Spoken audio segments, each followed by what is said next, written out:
जय हिंद, नमस्कार। मैं अनुजोत अपने अनुजोत स्पीकिंग चैनल पर 22 अप्रैल 2025 का दिन इतिहास के पन्नों में कभी न मिटने वाला दिन साबित हुआ।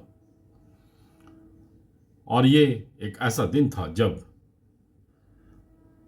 पाकिस्तान द्वारा प्रायोजित पाक अधिकृत कश्मीर से निकलकर आए हुए कुछ आतंकी पूरे हिंदुस्तान को छलनी किए। सिर्फ उन्होंने 26 आदमियों को नहीं मारा, बल्कि पूरे हिंदुस्तान के आत्मा पर प्रहार किया। और इसके बाद हिंदुस्तान बदला कब लेगा, कैसे लेगा, किस तरह से लेगा, जैसे नारे, जैसे टीवी डिबेट से हम सभी वाकिफ हैं। और अंततः 7 मई की सुबह अचानक से ऑपरेशन सिंदूर के नाम से भारत का बदला चालू हुआ। हिंदुस्तान ने बदला लेना चालू किया और देखते देखते अघोषित युद्ध की स्थितियां बन गई और अगले 2-3 दिनों तक अघोषित युद्ध होते रहा। इस बीच में भारत द्वारा किए गए अप्रत्याशित हमले से पाकिस्तान विचलित हो चुका था। और जब दो देश आपस में लड़ रहे हों तो विश्व का भी चिंतित होना निश्चित होता है। और जब भारत ने अप्रत्याशित हमला किया और पाकिस्तान को पैरों पर, घुटनों के बल पर लाके खड़ा कर दिया, तो विश्व की कुछ ताकतें सक्रिय हुई और काफी कुछ अंदरूनी मामले भी होते हैं, विदेशी मामले भी होते हैं। और उसके अंतर्गत भारत से, हिंदुस्तान से युद्ध विराम करवाने का अनुरोध हुआ। पाकिस्तान घुटनों पर था और लगातार विदेशी ताकतों से वो युद्ध विराम का मांग कर रहा था। और अंततः भारत ने, हिंदुस्तान ने बड़ा दिल दिखाते हुए युद्ध विराम की घोषणा की। लेकिन ये युद्ध विराम एक टेम्पररी युद्ध विराम है। आतंक के खिलाफ असली लड़ाई अब चालू हुआ है और ये लंबे वक्त तक चलेगा और इसमें सभी हिंदुस्तानियों को बढ़ चढ़कर साथ देना होगा। जब युद्ध विराम हुआ तो कई तरह के नैरेटिव बनाने की कोशिश हुई कि भारत ने युद्ध क्यों रोक दिया।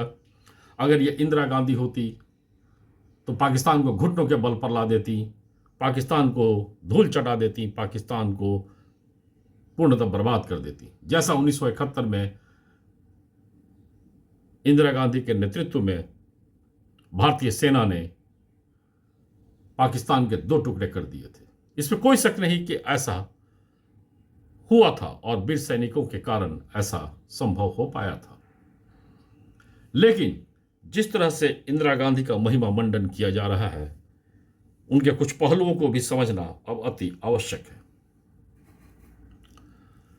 यह सच है कि उस युद्ध में 93,000 पाक युद्धबंदी हिंदुस्तान में थे, 54 हिंदुस्तानी युद्धबंदी पाकिस्तान में थे।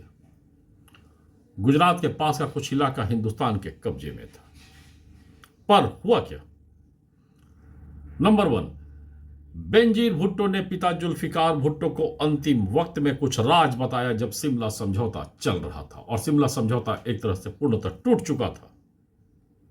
लेकिन अंतिम घंटे में बेनजीर भुट्टो ने अपने पिता जुल्फिकार भुट्टो को क्या राज बताया, यह आज भी राज है। नंबर 2, बातचीत पूर्णतः टूट चुका था, पर अंतिम घंटे में बंद कमरे में आयरन लेडी इंदिरा और जुल्फिकार भुट्टो बात किए। क्या बात किए, यह आज भी राज है।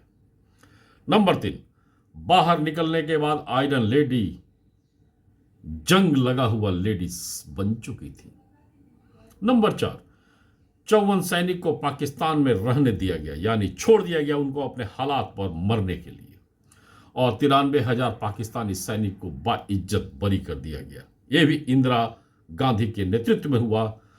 आयरन लेडी, या बोला जाए जंग लगा हुआ लेडी के नेतृत्व में हुआ। और कब्जा किया हुआ इलाका भी पाकिस्तान को वापस दे दिया गया। नंबर 5, पाक का अधिकृत कश्मीर जैसा का तैसा रहा और परिणाम स्वरूप आज तक आतंकी उसी जगह से हिंदुस्तान को दहलाते रहे हैं। नंबर 6, उसी पीओके से, उसी पाक अधिकृत कश्मीर से कश्मीर में नरसंहार हुआ, अनगिनत आतंकी हमला हुआ, पुलवामा हुआ, पहलगाम हुआ। नंबर 7, आज जब मोदी जी पीओके और पाक पर प्रहार कर रहे हैं तो कांग्रेस के पेट में न मिटने वाला दर्द हो रहा है। नंबर 8, कांग्रेस के तुर्की से इतने अच्छे संबंध हैं कि दुश्मन देश को खुलेआम उसने मदद किया, पर कांग्रेस तुर्की का विरोध भी नहीं कर पा रहा है, लेकिन मोदी विरोध जबरदस्त तरीके से चालू है। आयरन लेडी के कारण आज तक कश्मीर चल रहा है, पाकिस्तान मस्त है, और लाखों हिंदू नागरिक और सैनिक के मौत का कारण क्या आयरन लेडी को नहीं माना जाना चाहिए? यह प्रश्न अब हर हिंदुस्तानी को उठाना चाहिए, क्योंकि अगर यह आयरन लेडी उस वक्त चाहती तो उसी वक्त पीओके को अपने कब्जे में ले सकती थी। अगर आयरन लेडी उसी वक्त चाहती तो पाकिस्तान को घुटनों पर ला सकती थी और कश्मीर समस्या का पूर्ण समाधान करवा सकती थी। लेकिन उन्होंने किसी रहस्यमय दबाव में इससे नासूर घाव बने रहने दिया जो इनके पिता जवाहरलाल नेहरू ने हिंदुस्तान को दिया था। और उसी रास्ते, ध्यान रहे, उसी रास्ते से आज तक हिंदुस्तान पर आतंकी हमले होते रहे हैं, और कितने सैनिक मारे गए हैं, कितने आम नागरिक मारे गए हैं, कितने भारत में विस्फोट हुए हैं, और उनमें जो भी मौतें हुई हैं, क्या इनका जिम्मेदार उस आयरन लेडी के कारनामे को नहीं मानना चाहिए? क्या इसकी जिम्मेदार कांग्रेस को नहीं मानना चाहिए?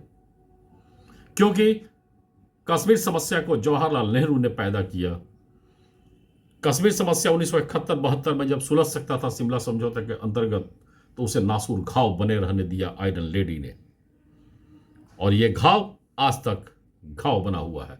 और इसका इलाज अब 2014 के बाद अगर किया जा रहा है तो कांग्रेस के पेट में दर्द क्यों होता है? यह प्रश्न अब हर जनता का प्रश्न होना चाहिए, पूरे हिंदुस्तान का प्रश्न होना चाहिए। जय हिंद, नमस्कार।